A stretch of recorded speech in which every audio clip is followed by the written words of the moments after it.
Greetings, everyone. Welcome, welcome, welcome. I am so glad you're here. Thanks for tuning in.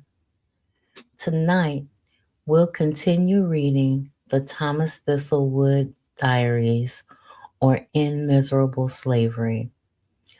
We're on chapter 3, which says Notes on Plantation Life.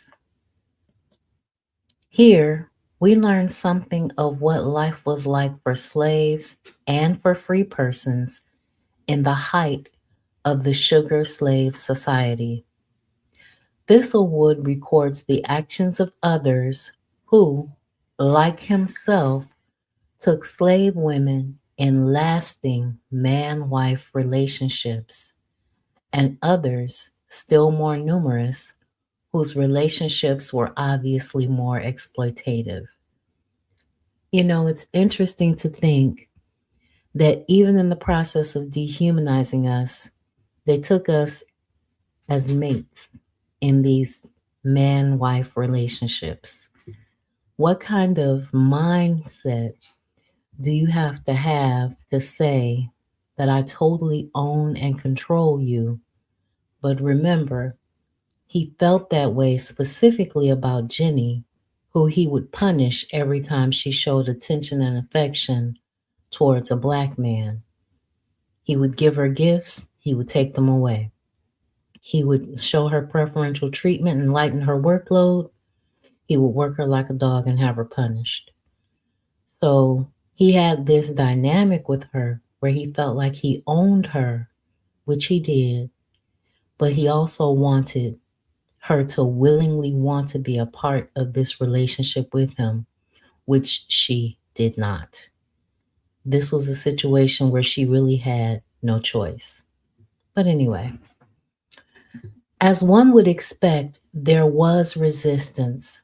Slave women occasionally braved resistance to the sexual demands of their masters and were usually punished for their impudence. Slave men sometimes made clear their disapproval of the master's assaults on slave women, which is interesting because even in this dynamic where you are an enslaved man, you felt empowered enough to still stand up for your woman. So it's a myth that Black men abandon Black women to the wiles of the slave master. And I think that that would probably especially be true if you were a slave driver, because you felt like you had a little bit more rights and preferences and preferential treatment than the regular enslaved person. Kwashi, the Egypt slave driver, more than once made threatening remarks occasioned by Thistlewood's favoring Jenny with gifts and lighter tasks.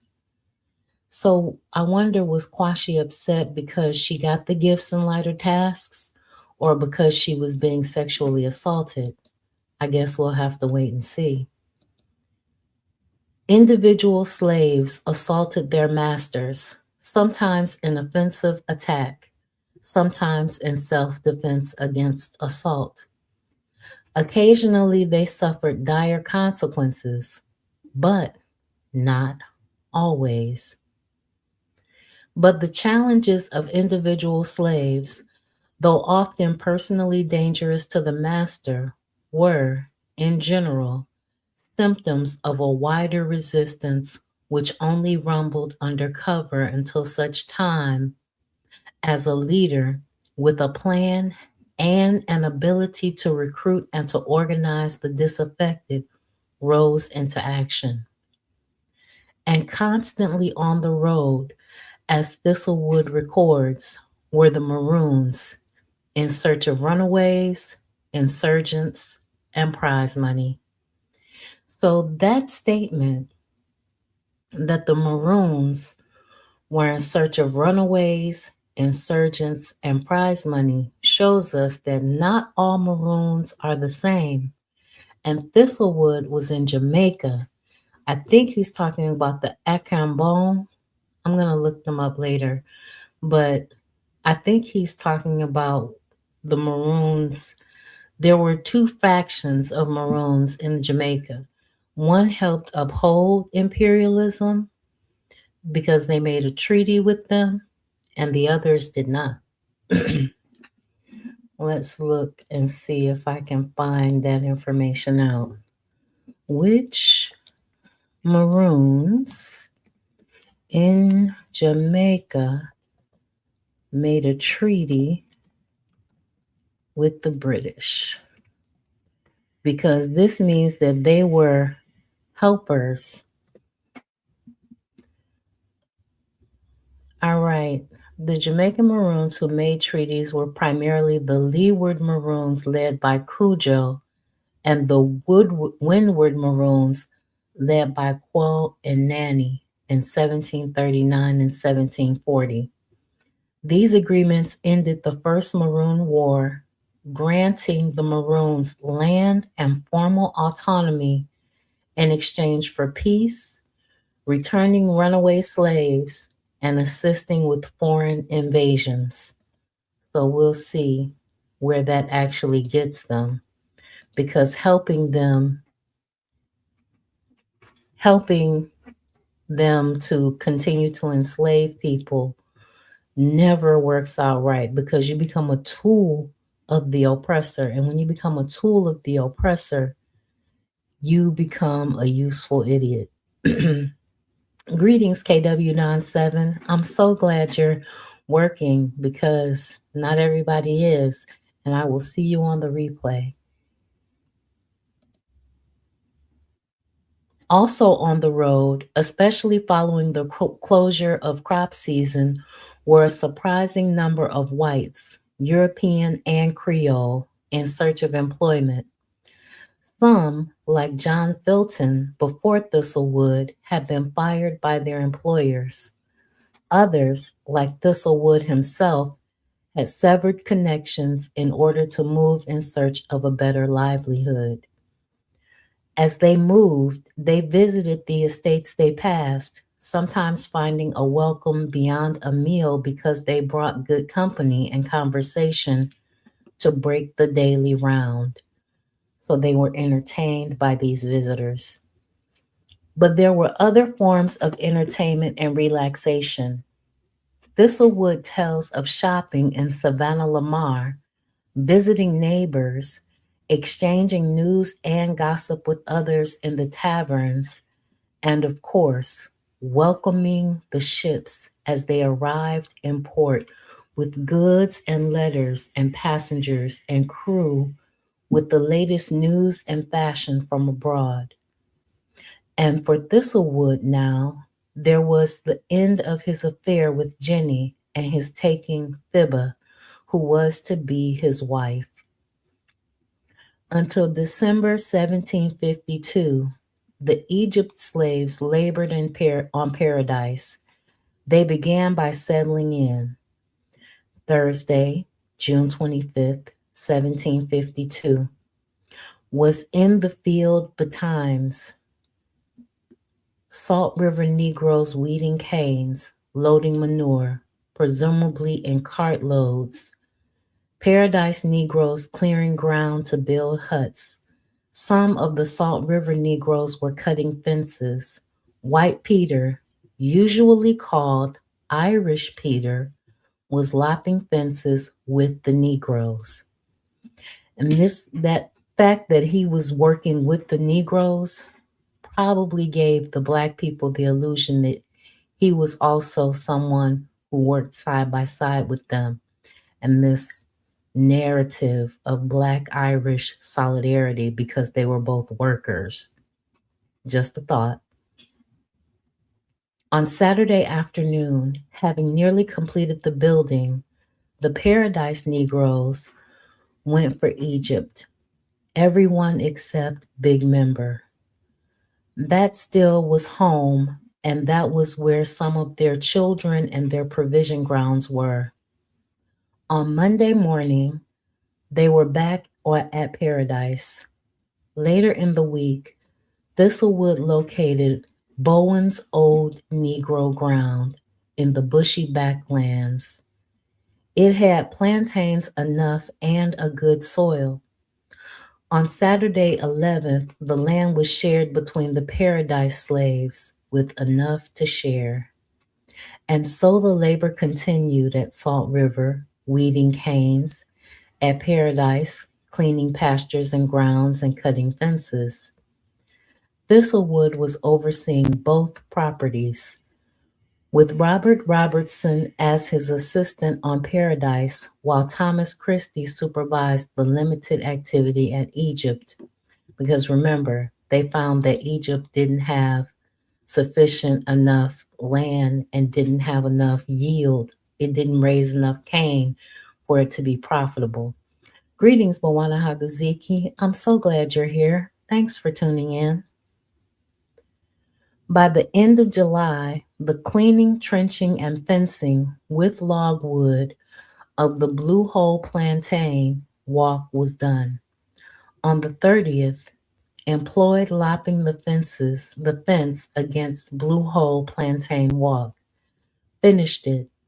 This is a prodigious large plantain walk above 60 acres and taking in the Negroes' ground far above 100. A couple of days before, while supervising a party hoeing about the house at the Blue Hole, Thistlewood had met Mulatto Dick, belonging to Florentius Vassal, had some discourse with him about the vineyard and other small talk. A week later, he rode to Sweet River to buy some rum for himself and saw Marina and many of the vineyard Negroes. He made no further comment. At Egypt, he had taken Negro Jenny into his house and was involved with her until the end of 1753, when they finally parted and he began his life with Fibba. However, he was now in sad pain with buboes. And I wonder if that's blue balls. There had been more difference of opinion with Mr. Durrell than was explicitly recorded.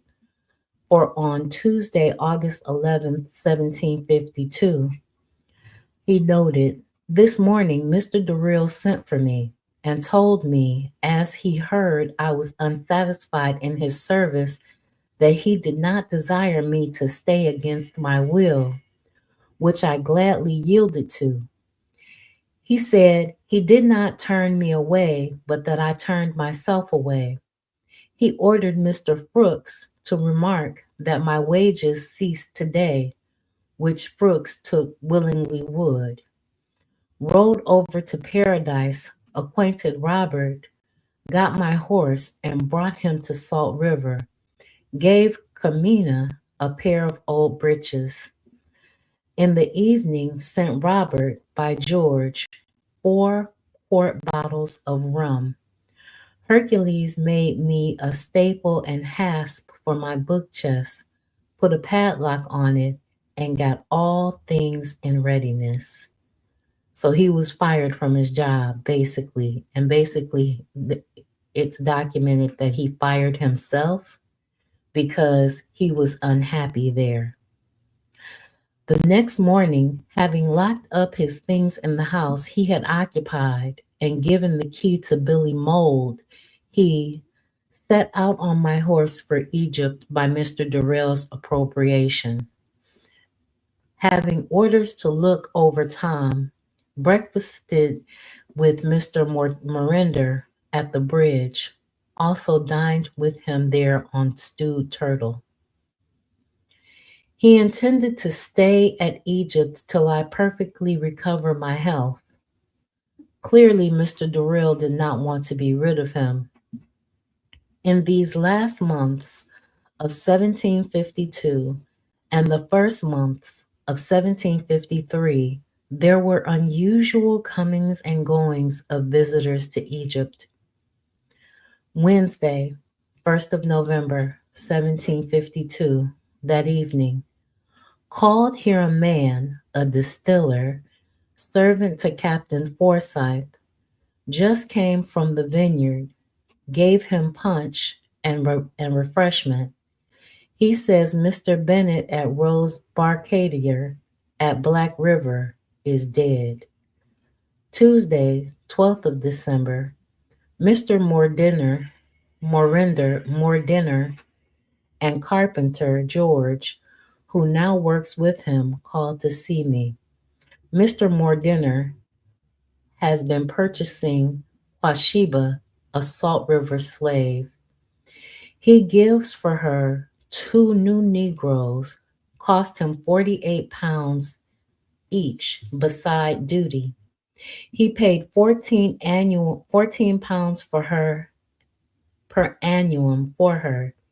He paid in ready cash for her and his two children about 166 pounds, besides what they have cost him in victuals and clothes and other supplies that slaves need.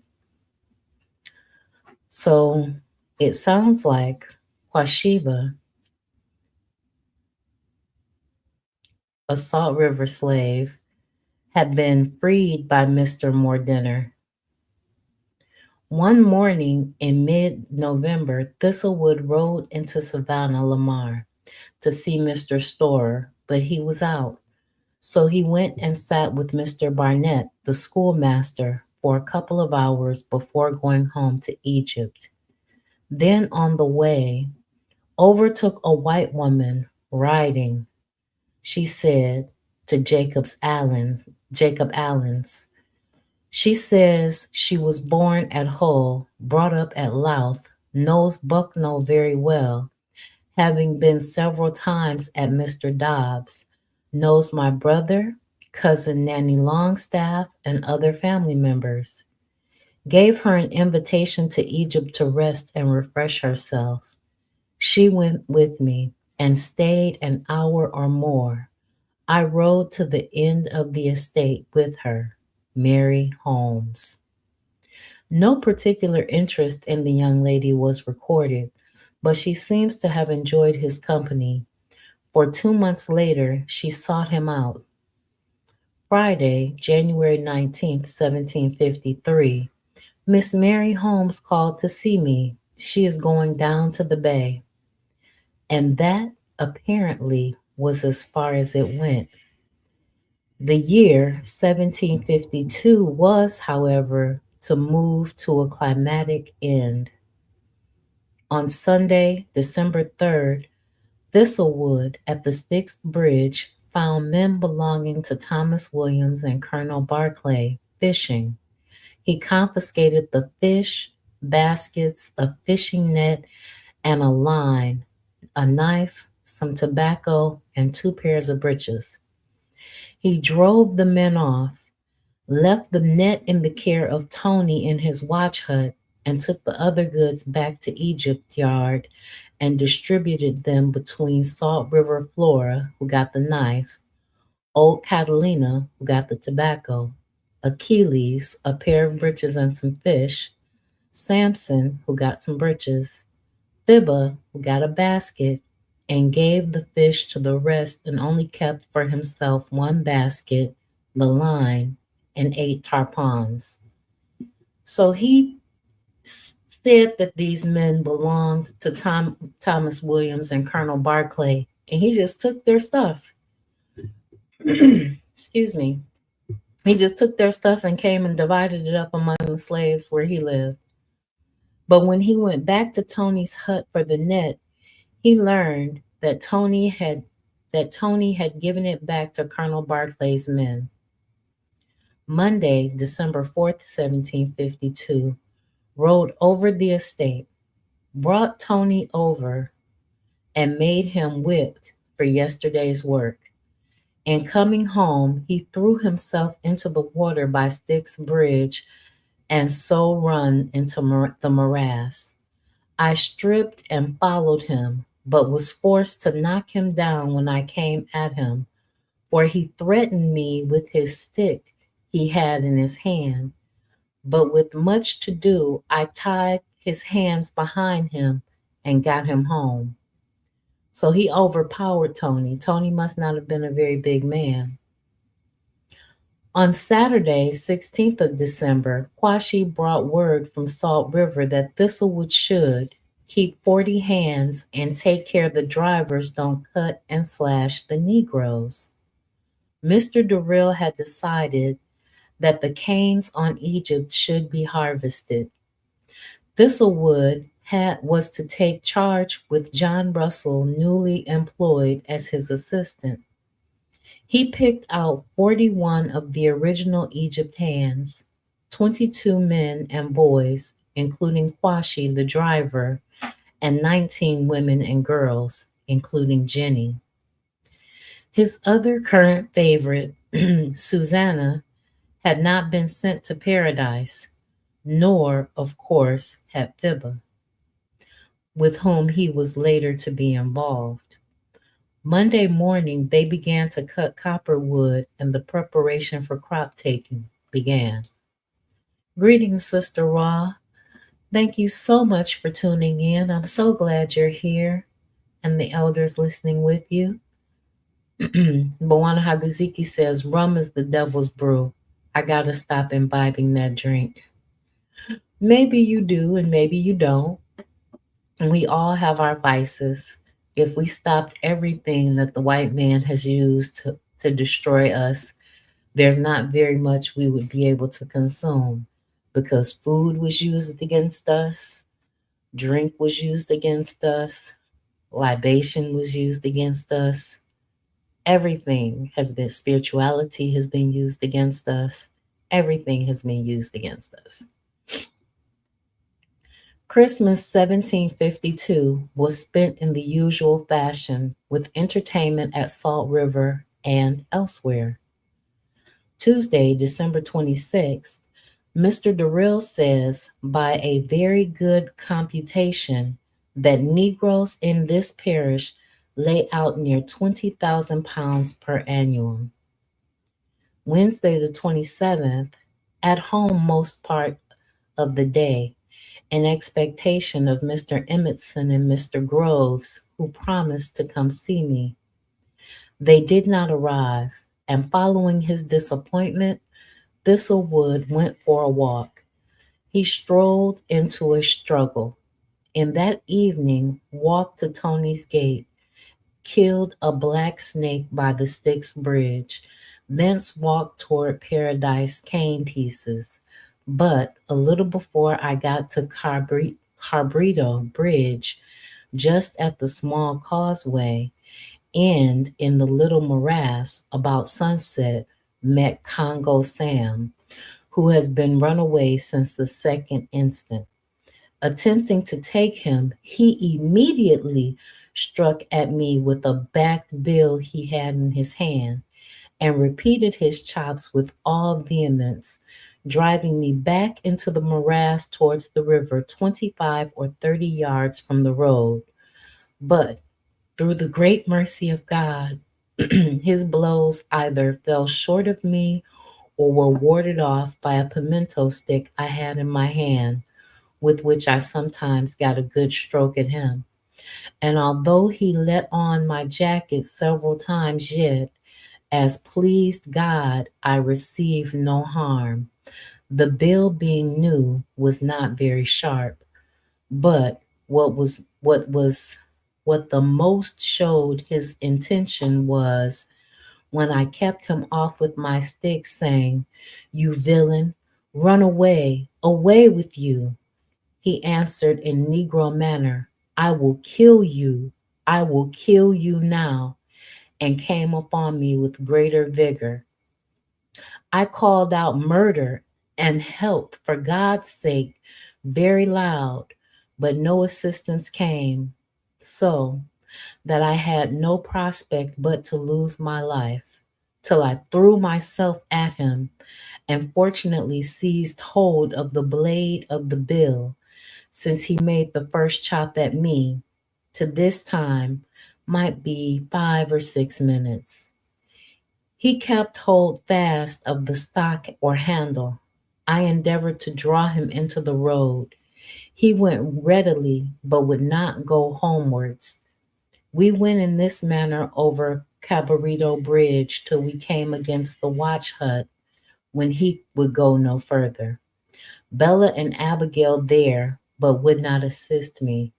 He spoke to them in his language, and I was much afraid of them. We might stand against the hut 6 or 8 minutes. Nobody came. At last he suddenly quitted his hold and threw himself into the river. I, being possessed of the bill, leaped in after him, made 3 or 4 chops at him, and the bill flew out of my hand into the water. Him, endeavoring to get it, I enclosed him, and a stake in my arms resolved to keeping my hold up to the breeches waistband in water. 5 Negro men and 3 women, who were strangers, went over the bridge and would by no means assist me, neither for threats nor promises. One saying he was sick, the others saying they were in a hurry. After we had stood in this manner maybe 8 or 10 minutes. London came and assisted me, tied his hands behind him with my handkerchief, but whilst I was seeking my stick in the morass, which I quitted when I seized hold of the blade of the bill, London, having a load of provisions on his head, Sam got away into the bushes, where he by some means had his hands loosed and lost my handkerchief. Presently, London called out that Sam had seized his machete and would kill him. 2 gentlemen, just being rolled by, being just rolled by toward the bridge, I ran after them and begged their assistance, being afraid to continue into the bush, for it now began to be pretty dark. They went back to the road on the road with me. London, I secured his hands with my garters, took him prisoner, guarded him home, put him safe in irons, and a watch put over him. So he had Congo Sam had the right idea. He wanted to kill him and all the other black people that he came in contact with, perhaps with the exception of these last two who may or may not have been black, had the right idea. The 3 Negro men and women, that the 5 Negro men and 3 women who were strangers wouldn't assist him. And at last, London came. I wonder if London heard him but was just trying to give Congo Sam a chance to get the best of him.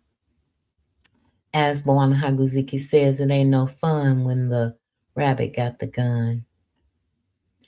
That night he sought solace, come Jenny, but there was much in his head. Note, Friday last in the field, Kwashi told me before all the Negroes that I should not eat much more meat here. I, asking him if he meant to poison or murder me, after a pause, he replied, neither, but he intended to invent some great lie and go and tell his master to get me turned away, etc., etc. Also, am also of the opinion that London had no good intent when in the bush with Sam. If he had not heard company coming with me, Titus, with great reason, may also be suspected. Have also reason to believe that many of the Negroes, such as Kwashi, Ambo, Fibba, etc., knew that Sam had an intent to murder me when we should meet, by what I heard them speak one day in the cook room when I was in the back piazza reading. So he was listening to the slaves. He knew he was in danger, being surrounded by all these people that wanted him dead. The next morning, Sam, guarded by London, Thistlewood went to make report to Mr. Durrell. Sam was secured, handcuffed, and thrown in the dungeon. Later in the day, Thistlewood laid charges against him before Colonel Ricketts and Mr. Lewis. He was told to have Sam at Mr. William Cook's at 8 o'clock in the morning, the next morning, Friday.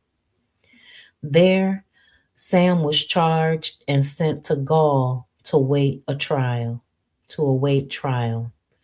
At Egypt, in the meantime, Abigail and Bella were given 100 lashes each.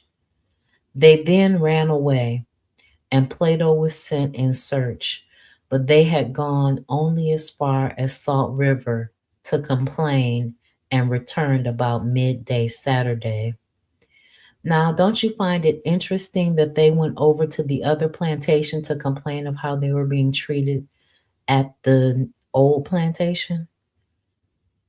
Like one white man was going to side with them against another white man? Something was going on in this society to make them think that that might be true. It must now have seemed to Thistlewood that there was no doubt that Congo Sam would be convicted. When he was warned to be in Savannah Lamar on Saturday, the 6th of January, for Sam's trial, he summoned London, whose evidence would be required. I thought that Black people weren't usually allowed to provide evidence or give testimony in court matters. I guess the exception is unless you're testifying against another Black man. Friday, January 5th, at night, London refuses to go with me to Sam's trial, told me he would not go, and he didn't. Sam was acquitted. Saturday, January 6th, was down at Savannah Lamar. Mr. Lewis, Colonel Barclay, and Mr. Stone try Sam, old women. Tuesday, March 20th, 1753, about 7 p.m. at night, Mr. Paul Stevens and Thomas Adams going to tear old Sarah to pieces in her hut. Had a quarrel with them. Note, they both drunk. Monday the 26th, Guy, belonging to the vineyard, a Negro, called here today. Sunday, April 8th, the captain of Durrell's new sloop called, lent him a mule to ride to Mr. Crawford's. Came back. He dined with me. Tuesday, the 17th, wrote to Mr. Durrell and sent over Quashie very ill of the toothache. In the evening he returned. Saturday, 21st, am forced to give Celia a weekly allowance of 3 old wives and a bunch of plantains. A nut more, an expression used by sugar boilers when scarce boiled enough. Imagining a string of nuts, old Sims. So isn't that interesting that he was forced to give Celia a weekly allowance? Who forced him to give her an allowance? What were those circumstances? Sunday, the 22nd, dined at Mr. Mortimer's, Captain Hartley, Mr. Baker and company there. Quasheba Big, she dined with us.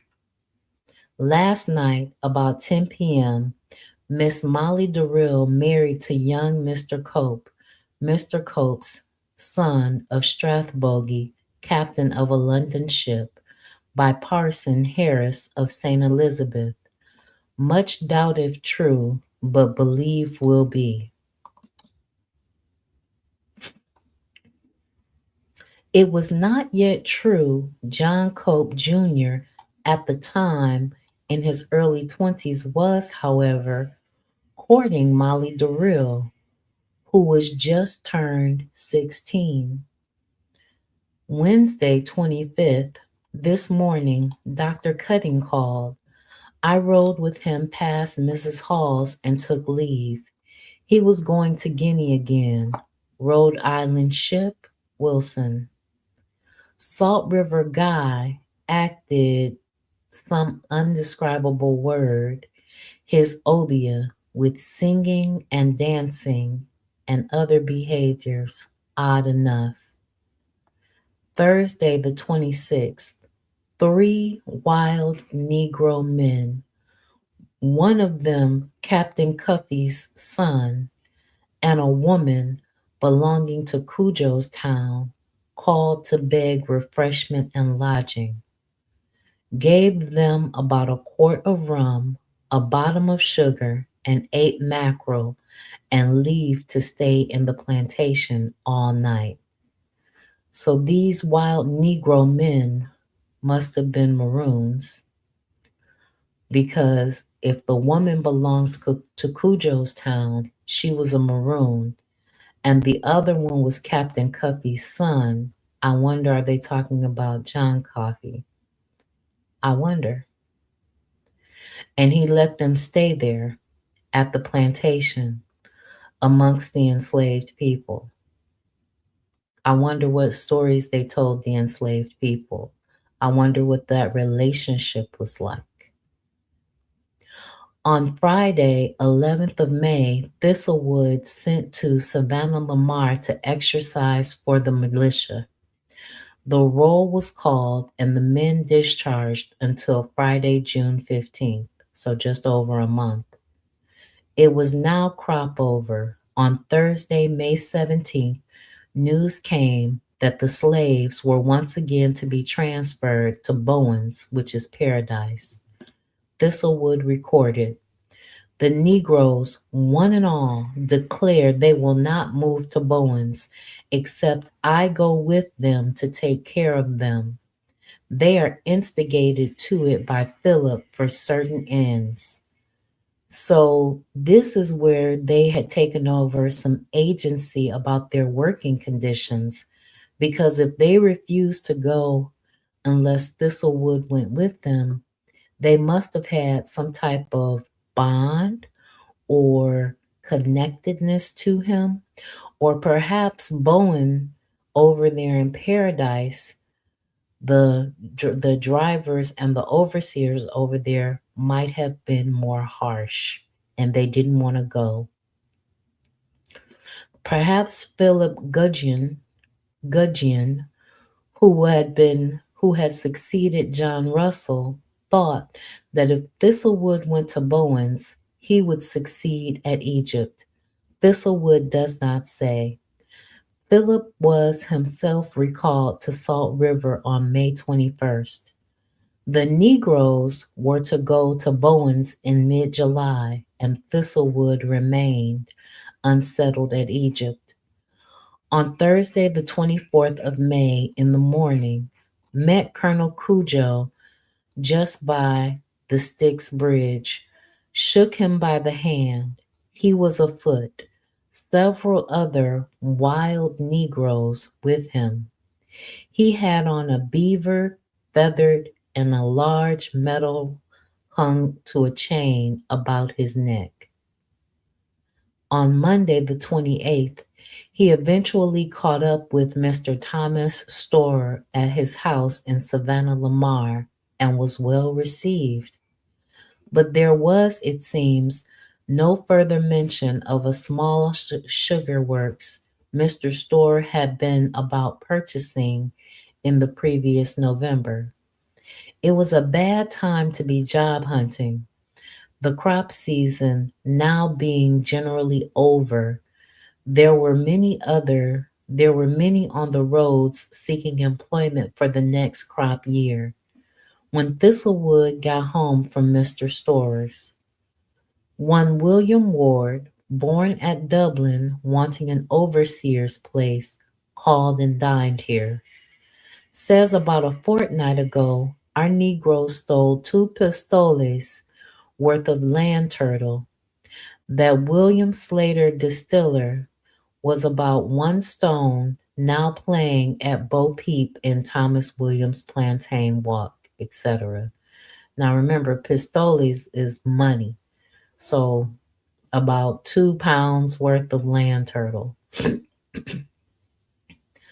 Tuesday, May 29th, this morning, Kwashi beat Morris in a very bad manner in the field with his whip and went to Salt River. So did I, and Morris. Put Quaco for driver. Had him given 100 lashes and put in the dungeon. Mm. So had who? Had Morris or Kwashi? He put, and so did I, and Morris. Had him given 100 lashes and put in the dungeon. He must have given Morris another 100 lashes. Today, being a fast in remembrance of the great earthquake of 1692, gave it the Negroes. Friday, the 8th, big member, little member, Kwashiba, Hannah, Yara, Beniba, Yaba, Joe, Teresa, Margie, Rose, and Ellen, who is at Hill with y'alls, equals all 12 sick at home, not at work. Thursday the 14th, after dinner, had Prue and Clara whipped for going to Salt River last night and pretending sick today. As the work went on, he observed the birds. Clings, as the Negro pickaninnies call them, or Barbados. Blackbirds have tails, stand open down like a ship's rudder. Very odd. Thursday, June 28th in the evening, wrote to Mr. Durrell and sent Plymouth over to Salt River sick of the foul disease by Plato and about 300 lignum vitae seeds.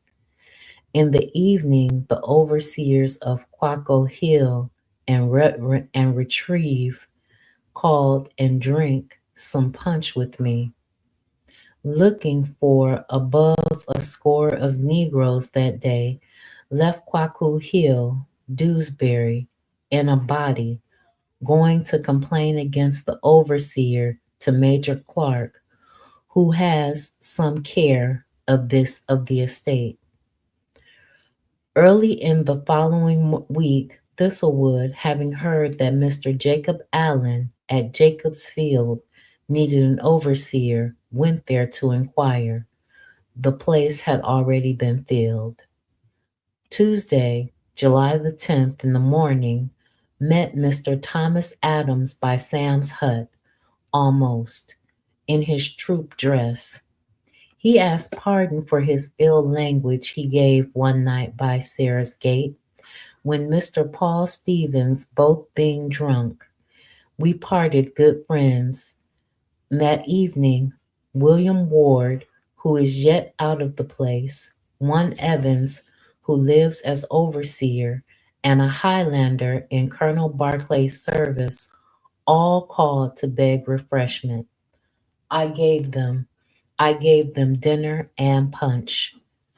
In the evening, Mr. Davison, who some 7 or 8 years ago lived a short time overseer at Salt River, called to beg refreshment and stayed all night with me. I liked his company very well.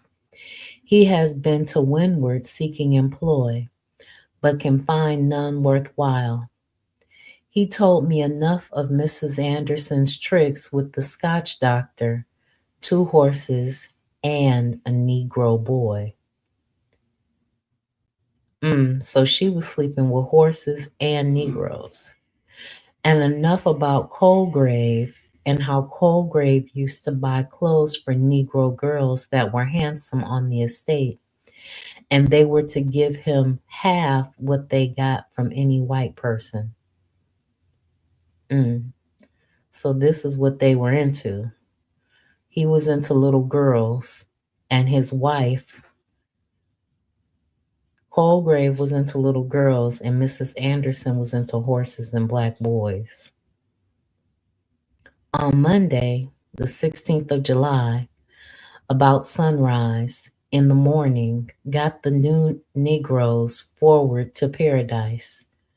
The crippled Negroes and all their victuals and supplies in the canoe, all the rest walked by road. Quashi and 44 other Negroes. Crudon is run away long ago. 13 belonging this place already at paradise left here. Old Sharper and Ellen at Hill. Daniel and old Fibba at Hogstyes. Tony and Titus. Dixon, Sam, and Celia. Old Sarah. Ambo fisherman. Nameen with him. About the house. Fibba, Diana, Susanna, Coffee, Nahan, Old Catalina, most of the Negroes' pickaninnies. Samson took look after cattle, gave the Negro men each a dram. Fibba gave me a fine pineapple. Wrote to Mrs. Anderson and sent by Susanna. In the canoe, 33 ducks, squabs. Rode over the estate, was at home rest of the day, very dull and lonesome. 'Cause they hate being by themselves. They hate being to themselves by themselves.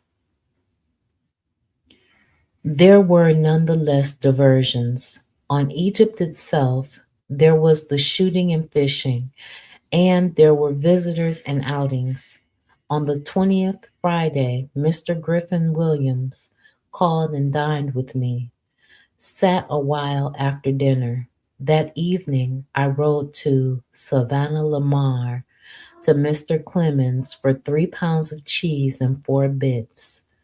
Drank tea at Miss Emmetson's. Went to the camels at Wade in Wade's yard, about 40 of them, and in very good order. I take them to be dromedaries, though all at the bay hold them to be camels. A few days later, another visitor and a much more surprising one. 25th Wednesday. In the morning, Diana Jones, who came over in the ship Flying Flamborough that I came in, called to see me. She lives on Mr. Woodcock's estate. The Delve has had a child by Mr. Thomas Adams, the overseer, now living, and has been free some time. I rode as far as Tony's hut with her. He also decided, or had been invited, to visit. Sunday, July 29th, 1753. That morning I rode to Delve Estate, Mr. Woodcock's, and dined with Mr. Thomas Adams and Ms. Diana Jones. Was mightily made on. They have a fine child, a girl of about 7 months old. She told me many of her secrets and is a sensible woman. She showed me a muff of her working in imitation of Dresden's work. Admirable, Mr. Young going to leave the Delve. There would have been much talk about it. It was after dark when Thistlewood got back to Egypt, and he would visit them many times more. Wednesday, 15th. That morning, Andrew Miller called. He says he hears Forrester is to leave Salt River. Mr. Durrell provided another. In the evening, William Ward called and stayed all night. You know, he had a lot of overnight male visitors. Was it common hospitality for these men that he visited with to come and stay? Knowing that he had a unique and often insatiable appetite, I wonder did he go both ways and just didn't document that? Just a question. We know how they are. Just a question. Ward was still in search of a job. On that day was also held the trial of several Salt River slaves who had been charged with the theft of goods from the estate stores. Mr. Durrell's Negroes tried today. Oliver Qua hanged, Fortune Qua both ears cropped, both nostrils slit and marked on both cheeks. Cheddar's right ear cropped, right nostril slit and marked on the left cheek. Mr. Durrell vouched Robin was runaway, false, but he punished him himself. We are left to wonder with what greater violence or with what favored restraint. Mm. Sunday, August 19th, gave a man dinner who was seeking employment. He has been traveling on horseback ever since the 12th of last month and can't find any place worth anything. Other visitors at Egypt included two of Colonel Cujo's men who, on a furlough for 9 days, stopped in and drank some punch, and Samuel Matthews, who had replaced Thistlewood and Russell at Paradise in the other direction on the 28th, gave Ambo a ticket and leave to go and see his pickaninny, who is dangerously ill, until tomorrow morning. Oh, wow, he got to go see his sick child for the night. On Sunday, the 2nd of September, the road through Egypt was crowded with an abundance of Negroes, and there was a large Negro market by Tony's Gate near the river Styx. On Sunday, the 19th, Cujo's men, perhaps the same two, were allowed to sleep in the cook room for the night. Towards the end of the month, Thistlewood and the surveyor Wallace and his assistant Blythe surveyed boundaries between Salt River, Paradise, and neighboring properties. Thistlewood got back to Egypt tired, and his current bedfellow caused him some discomfort. When he says, September 27th, Thursday, last night Susanna pissed in the bed. Again, makes 3 times, will bear no more. But he did. On the last day of September, Mr. Morinder's Kwashiba was brought to the bed of a girl. By the end of 1753, Thistlewood's affair with Jenny was at an end and he was turning to Fibba. She was very likely a Creole, for she had relatives among the slaves on properties in the neighborhood. Her only child, a daughter called Kuba, was a slave on Paradise Estate and was frequently a visitor at Egypt. So too was her sister Nancy. As woman in charge of the Egypt Great House cookroom, she carried the same sort of responsibilities as had the other household Fibba at Vineyard. But Egypt Fibba, unlike Vineyard Fibba, moved frequently between the Egypt cookroom and the great house at Salt River where her owner and his household lived. Thus, Fibba was fully informed about the going-ons of Thistlewood's employer and his other employees and his other slaves. Moreover, what news she gleaned herself was added to by the information she frequently received from her widely scattered friends and relatives. Although we have no picture of her physical attributes, she certainly seems to have attracted attention. Mm. We had first taken her in early 17. He had first taken her in early October 1753, but she was not an easy conquest. Not until the end of November did she spend a night with him, and it was February 1754 before she really yielded. I wonder what happened during that time. Was he giving her gifts and preferential treatment, or was he really fighting with her?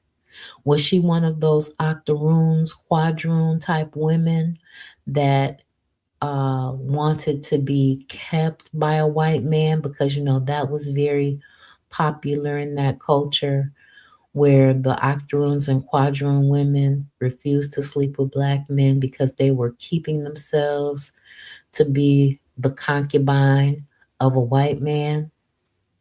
I wonder what happened for her to truly yield to him. On Sunday, January the 6th, 1754, in the forenoon, a Negro man belonging to Tom Williams named Jenny Quashie, a noted obeah man, pretending to pull bones and the like out of several of our Negroes for which they was to give him money, was discovered by them to be a cheat, and they chased him out of the estate, frightened enough. Remember to have seen one Black Lambert, a noted conjurer of Wakefield in Yorkshire, so chased at Ackworth.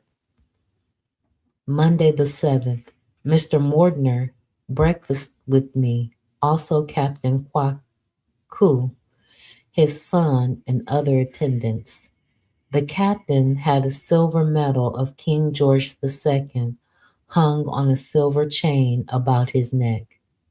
Tuesday the 8th, Samuel Matthews come over to Egypt as an assistant to me. Sunday, February the 24th, about noon, a white man with wild Negroes armed and two baggage Negroes from Trelawney Town, Vogo, Cujo's Town, called to beg refreshment. I gave them punch and libation. They are going to bring in Woodcock's Negroes who are now out, and Captain Tonton Penny and a lieutenant with them.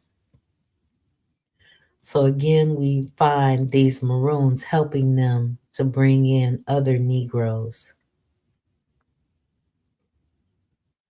Tuesday, March 5th, 1754. Last night, Quashie lit of Salt River's Roger at our Negro houses, and as I hear, gave him a whipping. Wednesday the 6th, at noon, had Kwaku whipped for beating Yara in the mill house in a very bad manner last Friday. His was an old grudge. She has laid in the hothouse of it ever since. So the slave driver had a grudge against another enslaved person, right? He beat her so bad that the overseer punished the slave driver because the slave driver was holding a grudge against the enslaved woman. Talk about messed up dynamics. Wednesday, March 13th, I spoke to Mr. Durrell again about leaving the care and management of this plantation and had his approbation but not consent. Saturday the 23rd, in the morning, Sam Matthews come home, having been at Paradise to see his wife Dido last night. Although Pibba was his, she was not always at his beck and call. Tuesday, February 19th, 1754, come, Pibba, in the bed. Thursday, 21st February, come, Pibba, even though she was on her period. Friday, 22nd February, at night, come, Pibba. Sunday, 24th February, at night, come, Pibba. Monday, February 25th, at night, come, Pibba. Tuesday, February 26th, Pibba keep away. Thursday, February 28th, come at night, Thibaut. At this time, his gonorrheal infection was either cured or dormant. His only complaint was of a long persistent sore, very much resembling the dry crab yaws between thumb and forefinger of his right hand. Thibaut, well informed of these matters, told him that Mr. William Durrell had had the yaws when he was a boy. That might have been small consolation. The little sore did not, however, much alarm him. Friday, March the 1st, come Pibba in the evening, and in the evening comes Susanna in the curing house, standing up. In March, the ascendancy of Thibaut was clearly established, as was a continuing concern for Jenny.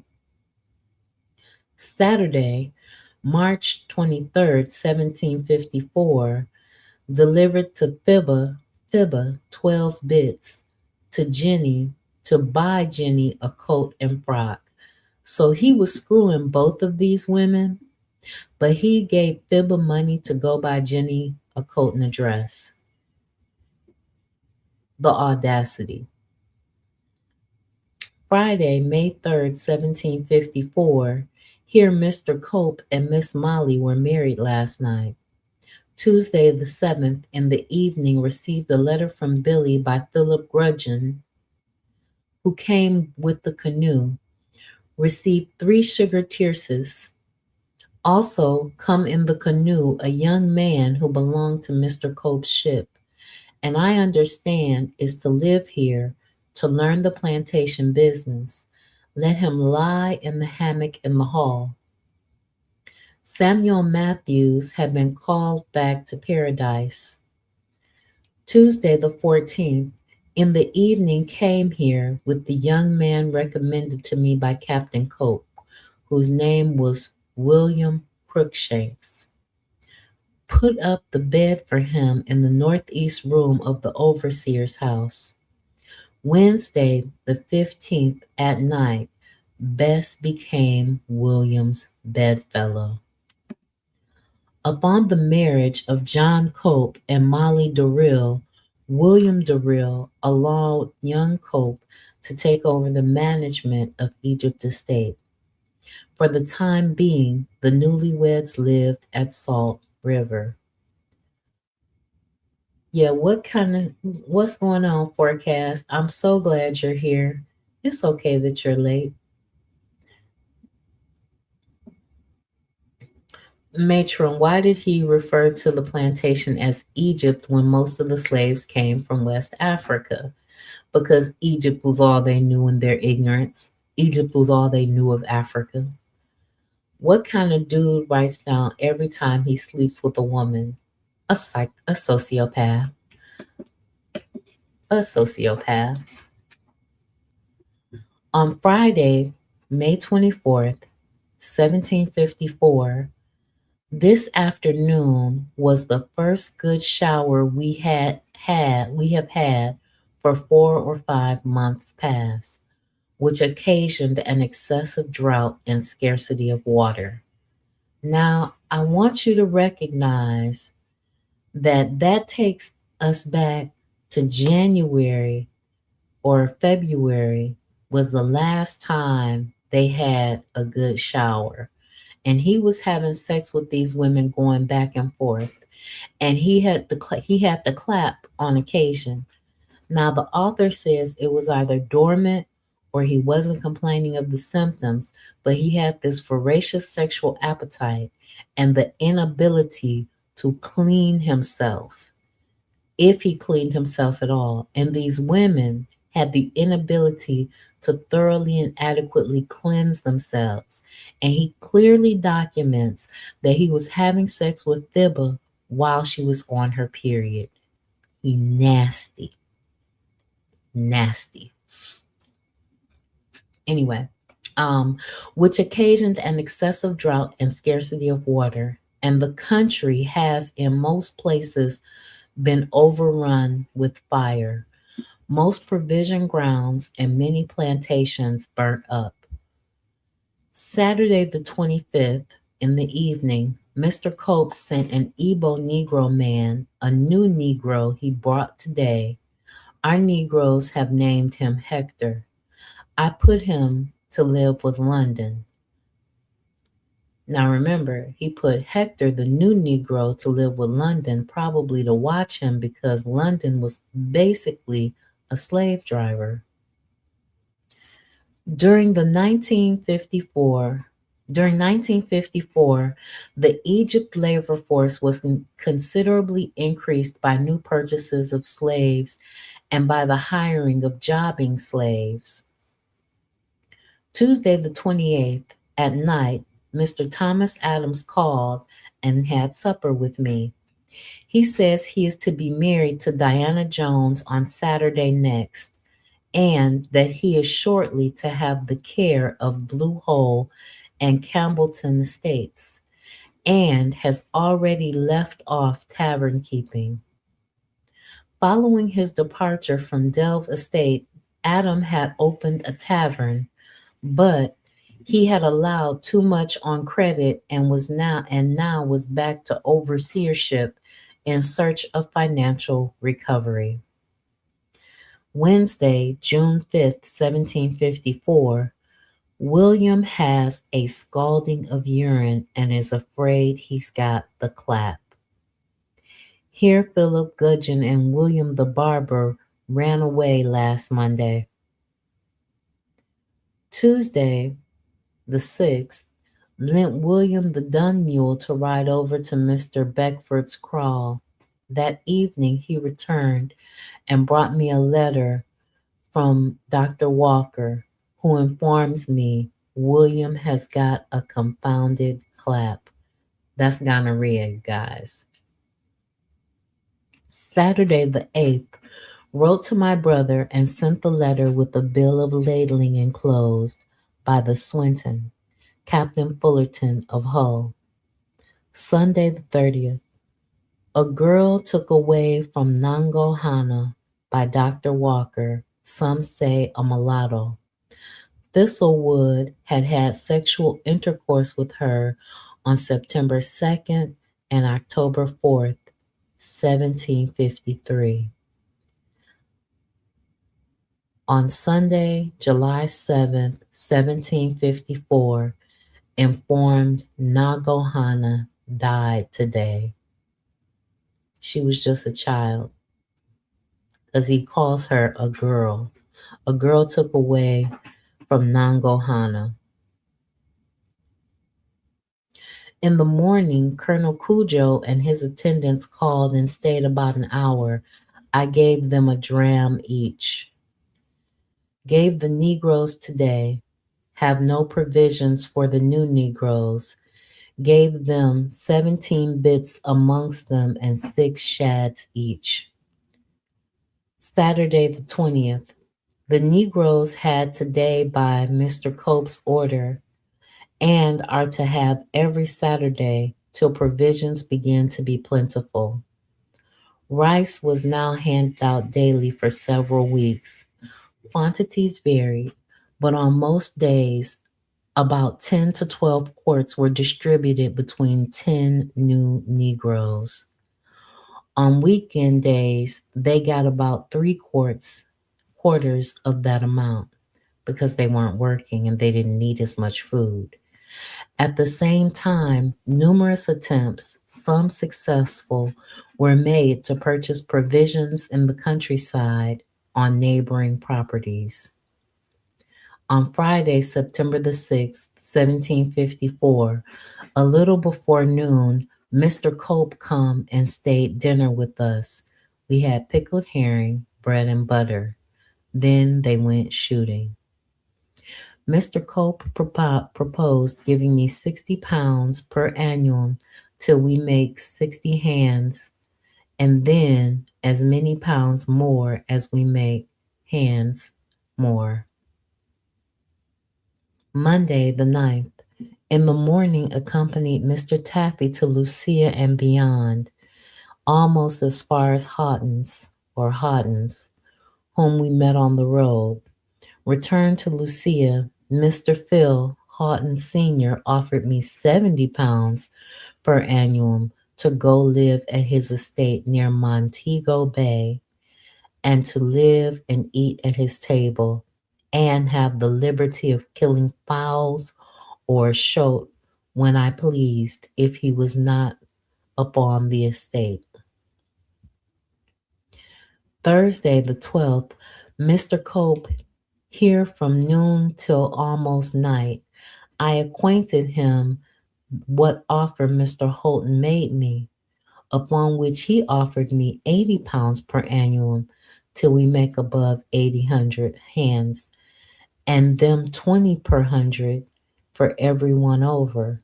I agreed to stay. So he put himself in a position where they were in a bidding war over his labor. And you got to remember that his enslaved population went with him because they had said that they wouldn't go to the new place unless he came to be their overseer.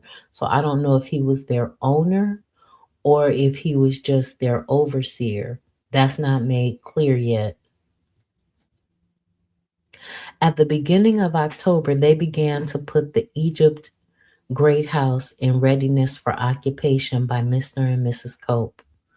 By Wednesday night, Thistlewood had been required to move into the old overseer's house.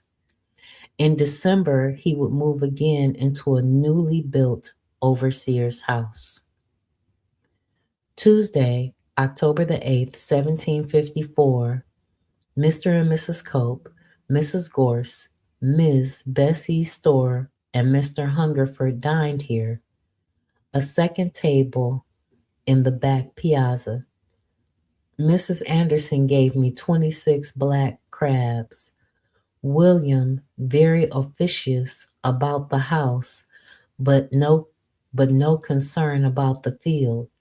2 fine mahogany tables and chairs, brought from Strathbogie in a cart. Great inquiry whether I keep fibber.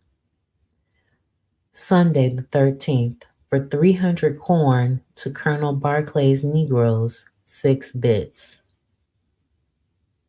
Sunday, November 17th, for 350 corn, 7 bits, and 75 plantains, 3 bits. Thursday the 28th, Julimus and Myrtilla had sex at night. Tuesday, December 10th, 1754, in the night, Mr. Mordner called me up twice going for Doctors Graham and Smith. He says he does not expect to find Mr. Durrell alive when he gets home. William Durrell died between 7 and 8 a.m. on Wednesday, the 11th of December, and was buried at Salt River on the following day in the presence of a multitude of company. Minute guns were fired at noon. Tuesday, the 17th, this morning I found Adam dead in the hothouse, had a grave dug and buried him by the cherry trees, not far from Old Barcadia. So they have some notes here.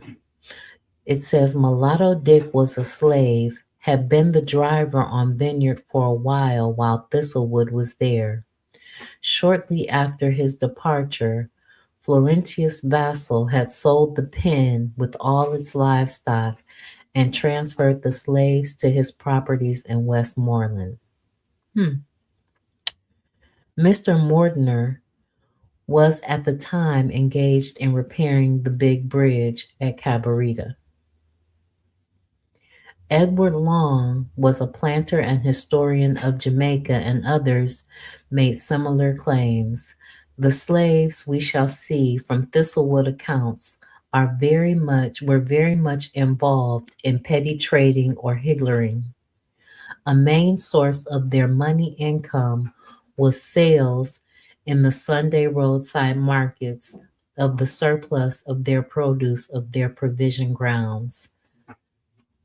So that's an interesting note because we see that they would give the slaves money to go visit their family members. We see that slaves had a market that they were allowed to go and sell their goods and the over the excess of their crop set. But this is in this particular connotation. Not all enslaved people had these privileges, but some enslaved people had the privilege and the right to go sell some of the goods that they grew on their property in their provision area. William Shanks had now taken Myrtilla, excuse me, to be his wife. For the first time, they now slept together. So it should be interesting to note that Myrtilla was an enslaved woman and she was taken to be the wife of William Crookshanks. So he was laid up with her on most occasions as his concubine. You know, it's nice that the author uses the term wife here, but really these women were concubines and they were unwilling concubines being forced into this position and being raped by these men. They had no choice and no agency to say yes or no. These men looked at these women, they wanted these women, and they took possession of these women. They took over their physical bodies. I find it interesting that earlier in the story, they talk about how one of the slave drivers was upset because Thistlewood wouldn't punish Jenny and gave Jenny lighter work duty and preferential treatment, and he was upset about it. And he wanted Thistlewood to treat all the slaves the same. It probably made his job as a slave driver harder because if you have one slave person being treated with preferential treatment and the other enslaved person not being treated with preferential treatment, then they might think too highly of themselves. Greetings, Bawana Hagaziki. How are you this evening? Greetings, matron. Greetings, matron. I hope you're well. By the way, how are you? I, I'm well. I'm well. Okay, so what I got from this reading, really, what stood out to me is hygiene. Hygiene Mhm. stood out to me. The fact that these guys would like swapping everyone. Really, I mean, they were wife swapping. It's a question mark on whether they were sleeping with guys, horses, and women, and they wasn't bathing for like months on at a time. So I'm wondering, how is it? It's it's a it's interesting to me that we are, or we was able to prevail through that experience without. I mean, you would have think that we would have been swapped with all kind of venereal diseases and death, and because these guys was reckless. I mean, they was goodness, Mhm. they was Mhm. reckless. So I don't. Man, it must have been a terrible situation because it's like whatever the overseer or the slave master had, you could rest assured that the female population and the male population probably, would have had a lot of venereal diseases going on. And Mhm. that's not really mentioned in the reading and in documentation, but I'm sure it was there, you know? Absolutely. I'm sure it was there, and I think that that they had some ancient knowledge from Africa because they had probably encountered this, and that they had some herbal remedies, whether it was a salve or a drawing herb that could draw the gonorrhea out that they did not share among the white people to heal themselves because if they got so sick that they had to go to the doctor, I think they often died like Nango did because she got so sick with gonorrhea, she had to go to the doctor and she wound up dying. So, Oh, okay. Okay. yeah. But even so, I mean, even if you would to have like African remedies and some kind of salve, to kind of prevent this illnesses, the sleeping around was constant. So you Yeah, would kind of like re irritate whatever was going on because this guy he was reckless. he Yeah, was reckless. He was reckless and he was nasty too because he wasn't bathing all that regularly and she was on her period and he still didn't let her go. Do you like he documents that she was on her period and he still did not leave her alone to let her have even her womanly time for her body to cleanse itself with his nasty self. And he couldn't bathe at that time. That's disgusting. Another thing too is, all right, when you fast forward this information that you're reading right now in 2026, considering the relationship between the white male and the black male in the Caribbean, I don't understand why is it that black women would still have any kind of relationship with. I just don't understand that dynamic. I really don't understand that, considering the things that would have went on and the atrocities, the rape, the murder, the torture. Now we the bad guys. Now the black man is the bad guy. Goodness. That's all about money, I think. I think that there are some women that perceive the white man to have money no matter what kind of white man he is. He could be, it's like some black men will leave a healthy, fitful black woman and get with an out of shape white chick and think that they got the prize just because she's white. So, like a lot of times, I think they're just trading on their white skin in a white supremacist paradigm because you've been brainwashed to think that white is right. Another thing that you talked about in reading is the fact that in some instances, when the overseer was in conflict with the slave, they was fighting with one another. How how this other slaves around them was really slow to come to his aid and rescue. I kind of like that. That you see a little bit of solidarity in Hmm. terms of when that situation was to occur. Because I know ultimately the men wanted to kill their masters. They Hmm. wanted to unalive them straight up, but you Hmm. couldn't do it with that experience. You had to be slick about it. So it's just interesting how the dynamic went and how they kind of like was really trying to walk a thin line in approaching the situation. They really wanted him dead, but it's just the way of going about it. It's kind of was slick, but it was just interesting how they managed that situation. It is interesting how they navigated that situation. It's like we were talking about last night, were they being slow to respond on purpose? And they often had consequences for being slow to respond. And the fact that these white people knew that these black people were plotting oftentimes against them, either through their own suspicions or things that they actually heard, is crazy that they continue to keep themselves in this situation. Do you understand what I'm saying? Like, I wonder if whether punishments didn't happen at the end of a gun because if I got the whip and you tell me to go whip this other black person and I got the whip, unless you have a gun to my head, I'm gonna try to turn that whip on you because they had whips and cat o' nine tails and they had embedded things in those whips and different things like that to make the punishment more harsh. So I'm wondering why there weren't more instances, or maybe we'll find that out in the next book, but why weren't there more instances of violence between the overseer and the slave driver?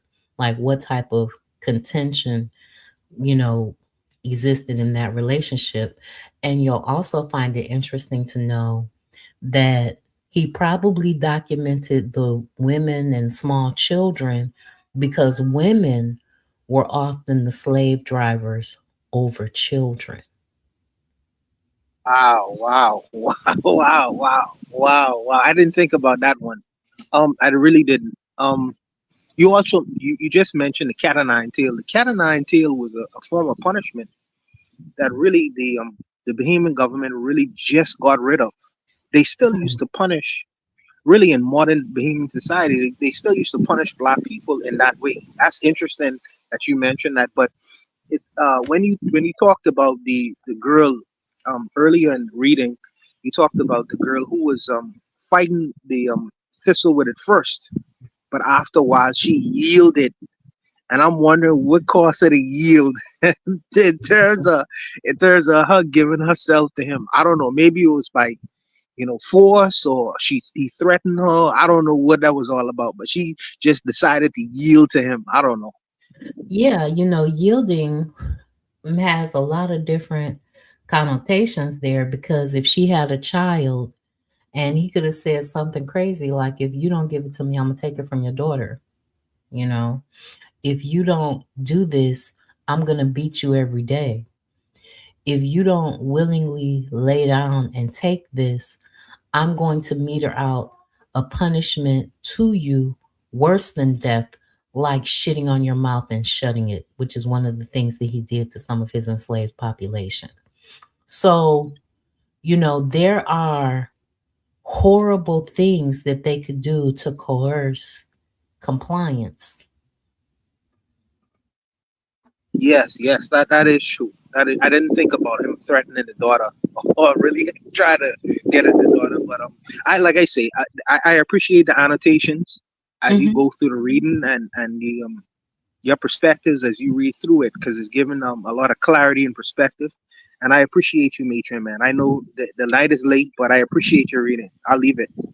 Oh, I appreciate you. Like I said, I value you for being here, and I'm grateful that you brought this to our attention because we needed to hear this. We need to understand how they documented, and this is indicative of how they look at us and how they document our behavior, and then they weaponize aspects of our behavior against us.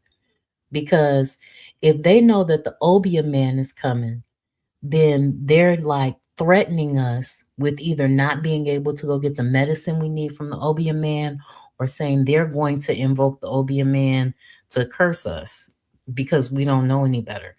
If they know the conjure man is coming, they can go and get strong medicine from the conjure man too, because the conjure man is based on a transactional set of relationships, and dynamics. So they use these things against us as well. No, that is true. That is true. That is true. But finally, I just wanted to say it's kind of sick that the guy Thistlewood, was writing down every instance of him having sex with a woman. That's the strangest thing in the world. But as you say, this is sociopathic behavior, and it's just a very weird thing to do. Yeah, it is a very weird thing to do, and I'm wondering, there's also the question of whether or not he was trying to increase his stock by natural increase, because while we haven't found any documented instances of pregnancy yet, I'm wondering, was he trying to breed his way into more slaves? Whether he was trying to say, okay, I know I had sex with her and this is my child, and this one is mine, and that one is mine, and that one is mine. Whether he was trying to increase his slave population off of natural increase, Sure, because sure, sure. he had pickaninnies. They say they had pickaninnies, which are enslaved children. So he doesn't document that yet, but I'm wondering if that was a part of his motivation for documenting this aspect of his life so succinctly. And Sure, then sure. he also put like the places oftentimes, like whether it was in the bed or outside or in the cookhouse or in these different places. Was his appetite that voracious that he couldn't control himself to get to a bed? Or was he just taking it wherever he could because he could? Also, he used the term wife very loosely. Mm-hmm. It's like, come on, bro, that's not your wife. Yeah, but he was using that term very loosely, very loosely, and I think that it speaks to how these people feel about institutions. They'll throw it in the garbage can in a minute, if it's to their advantage, because he used that term very loosely in this reading. But needless to say, like I say, thank you again for your reading. So I'll leave it, matron. All right. Thank you, Bawana Haguziki. I want to thank the Forecast Radio, Sister Raw, and the other elders, and KW Don 7 for being here with me tonight. I know that Koku from the Bitter Medicine Podcast is listening. Anthony McPhail is listening. Real Black Gentleman is listening, and so many others. And you. Yes, you, dear listener. Thank you for listening, and I will be back on Tuesday to read chapter 4 of the Thomas Thistlewood Diaries in Miserable Slavery. I will talk to you then. Peace, guys.